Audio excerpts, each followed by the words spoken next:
That's no moon. Clear Bay 327. We are opening the magnetic field.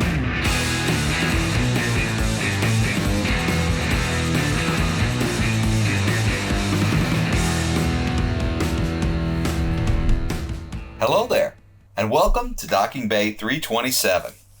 Today, we're going to be talking about the wall behind me, the Millennium Falcon pads, the Millennium Falcon lights, the panel, and then of course the starport window with the stars traveling through space.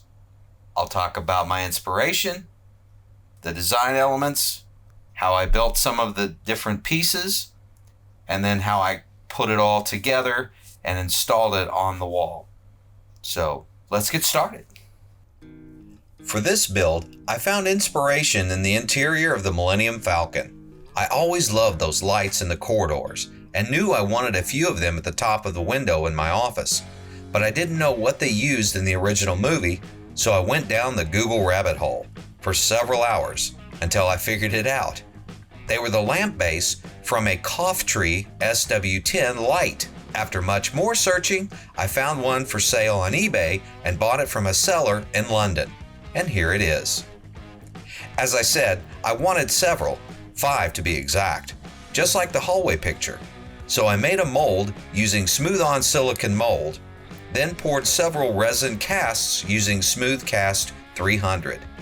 The ring around the sconces I actually drew out in Illustrator, printed and used as a template on 1/4" MDF. I cut the first one out by hand with a jigsaw and was so happy with it, I made a mold of it and cast 5 resin copies. Next up was creating the pads using the Mod Podge and paper towel technique that Brian from the Smuggler's Room used on his pads. From there, it was just a matter of painting a base coat and then using a black wash with some burnt umber to weather it and make it look used and worn. I like to call this step dirting it up. Then I spaced out and marked where each light would go on chalkboard MDF and ran the LED strip lights. Then I put it all together and installed it on the wall. Once that was done, it was time to fire up Illustrator and design the rest of the wall around the window. This is what I came up with. So I cut out all the pads using 1" insulation foam and repeated the Mod Podge and paper towel process from the other pad. I added some PVC piping and electrical boxes and a lot of weathering to continue the used universe feel. I then began building out the panel for the left-hand side. Most of these greeblies came from my old drill that I mentioned in my first video. The one that sparked and smoked every time I used it. I finally replaced it, and so I ripped it apart and found all this greebly goodness. I masked off a section to paint black and added pinstriping to mark off the different sections of the panel. I then moved my light switch and installed a rocker switch so it would fit the aesthetic. Next, I added some LEDs and those iconic blue and white tiles. And here it is, the finished product. So here's the wall at this point. It looks great, but it was easy to see I had to do something with that window. Now, I can't take full credit for this next design. Rob from Genesis Custom Sabers built a similar starport window covering that I absolutely loved. I'll put a link to his version in the description below. As far as tools used for this, I still used a drill and a jigsaw, but I did purchase a router and a circle guide to cut out the perfect circle around the edge of the starport windows.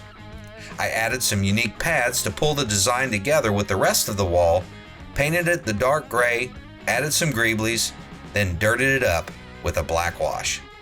Unfortunately, I don't have any pictures of the frame I built to hold the TV, but it was just some simple 2x4s spaced out to make a tight fit around the TV and then a couple of 1x3s to hold it in place. So I took Rob's idea and just kicked it up a notch by installing an LCD TV vertically behind it so I could have some custom animations running. I'll have a separate video on how I created some of those later. So there you go. Now I have a Millennium Falcon wall, and a Millennium Falcon inspired wall, with a starport spaceship cockpit window, whatever you want to call it.